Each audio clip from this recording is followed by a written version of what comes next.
Bienvenidos de nuevo a este podcast resumen del conflicto de los siglos. Escucharemos hoy el capítulo número 30, el origen del mal y del dolor. Para muchos, el origen del pecado y el porqué de su existencia es causa de gran perplejidad. Ven el mal por todas partes y se preguntan cómo puede permitir Dios tanto sufrimiento y dolor. Aunque Dios ha dejado verdades plenamente reveladas en la palabra que darían respuesta a tales interrogantes, la tradición y las falsas enseñanzas referentes al carácter de Dios, la naturaleza de su gobierno y su actitud hacia el pecado han oscurecido la verdad.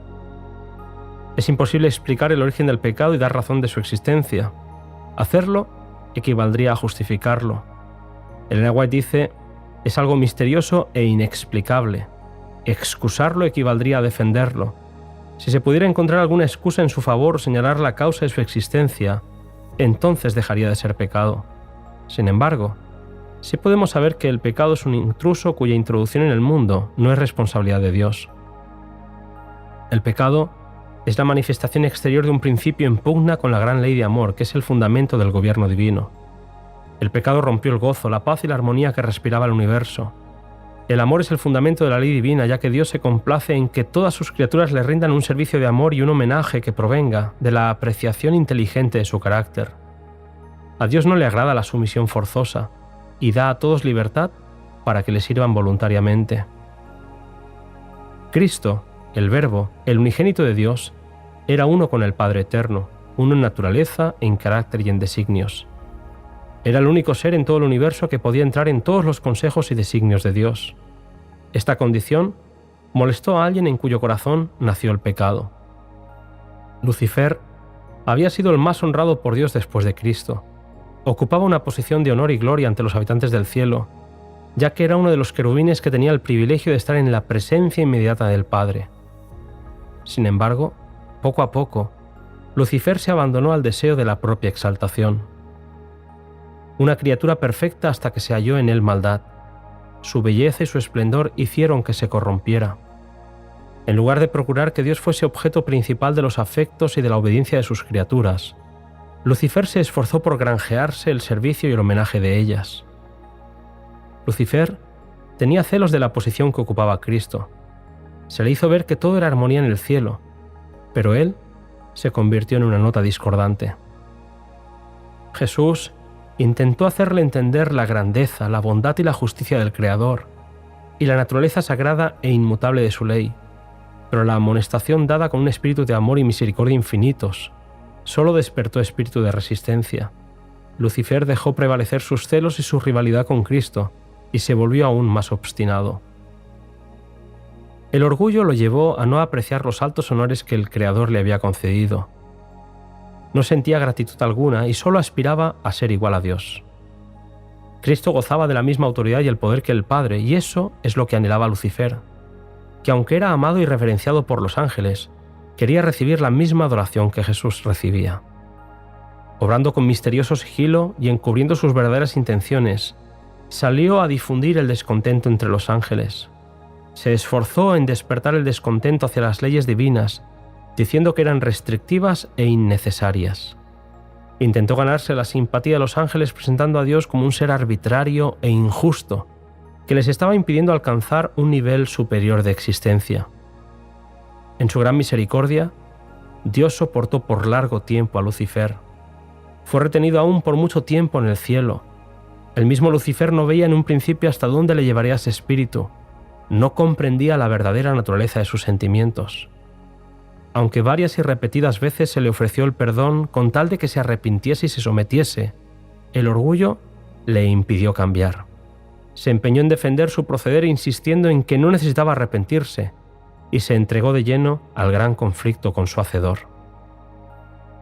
Desde entonces, dedicó todo el poder de su gran inteligencia a la tarea de engañar, a prevaricar y a mentir descaradamente, acusando al Hijo de Dios de querer humillarlo ante los habitantes del cielo. Su política consistía en confundir a los ángeles con argumentos sutiles acerca de los designios de Dios, y muchos fueron inducidos a unirse con él en su rebelión contra la autoridad celestial.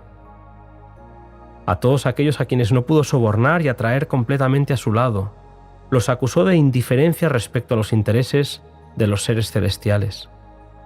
Dios permitió en su sabiduría que Satanás prosiguiese su obra hasta que el espíritu de desafecto se convirtiese en activa rebeldía. Como querubín ungido había sido grandemente exaltado, era muy amado y tenía mucha influencia. Tenía gran poder para engañar, y al usar su disfraz de mentira había obtenido una ventaja. Ni aun los ángeles leales podían discernir plenamente su carácter ni ver a dónde conducía su obra. En juego no estaba solo la fidelidad de los ángeles, sino también la de los habitantes de los mundos creados. En su actitud para con el pecado, Dios no podía sino obrar con justicia y verdad. Sin embargo, Satanás podía hacer uso de armas de las cuales Dios no podía valerse: la lisonja y el engaño. Era necesario que se viera con claridad que el gobierno de Dios es justo y su ley perfecta. Todos debían ver el verdadero carácter del usurpador. Era necesario darle tiempo, su propia obra debía condenarle, el universo entero debía ver al seductor desenmascarado. Cuando se hizo evidente que Satanás no podía permanecer ya en el cielo, Dios no lo destruyó. Siendo que solo un servicio de amor es aceptable a Dios, los demás ángeles que permanecieron fieles y los demás mundos habitados no hubieran entendido la justicia divina al no ver claramente la naturaleza y las consecuencias del pecado. Elena White escribe: la influencia del seductor no habría quedado destruida del todo, ni el espíritu de rebelión habría sido extirpado por completo. Para bien del universo entero, a través de las edades sin fin, era preciso dejar que el mal llegase a su madurez. Cuando Satanás supo que iba a ser expulsado junto a los ángeles que se habían unido a la rebelión, el jefe rebelde declaró audazmente su desprecio de la ley del Creador. Mediante la misma falsa representación del carácter de Dios que empleó en el cielo, para hacerle parecer severo y tiránico, Satanás indujo al hombre a pecar. El mismo espíritu que fomentara la rebelión en el cielo continúa inspirándola en la tierra. Promete libertad al transgredir los únicos preceptos que pueden asegurar tal libertad. Satanás se esfuerza por deformar el carácter de Dios, pero la Escritura declara de forma inequívoca: Jehová, Jehová, Dios compasivo y clemente, lento en ira y grande en misericordia y en fidelidad, que usa de misericordia, que perdona la iniquidad, la transgresión y el pecado, pero que de ningún modo tendrá por inocente al rebelde. Éxodo 34, 6 y 7. La mayor prueba de amor que el universo haya podido contemplar es Cristo en la cruz. Al morir en aquella cruz, Cristo vindicó el carácter de amor del Padre. El orgullo del que pretendía ser como Dios choca con la humildad, la misericordia, la compasión y la piedad del que se hizo hombre. Ver a Cristo en la cruz despertó el asombro y la indignación del universo. En la cruz, los fuegos concentrados de la envidia y de la malicia, del odio y de la venganza estallaron contra el Hijo de Dios, mientras que el Padre guardaba silencio.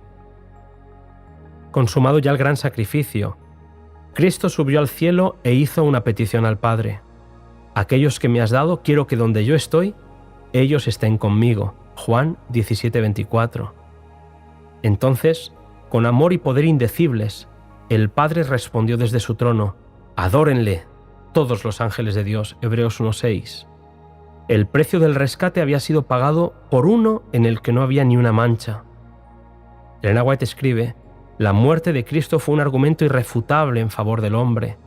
La penalidad de la ley caía sobre el que era igual a Dios, y el hombre quedaba libre de aceptar la justicia de Dios y de triunfar del poder de Satanás mediante una vida de arrepentimiento y humillación, como el Hijo de Dios había triunfado. Así es Dios justo, al mismo tiempo que justifica a todos los que creen en Jesús. Mientras la cruz del Calvario proclama el carácter inmutable de la ley, declara al universo que la paga del pecado es muerte.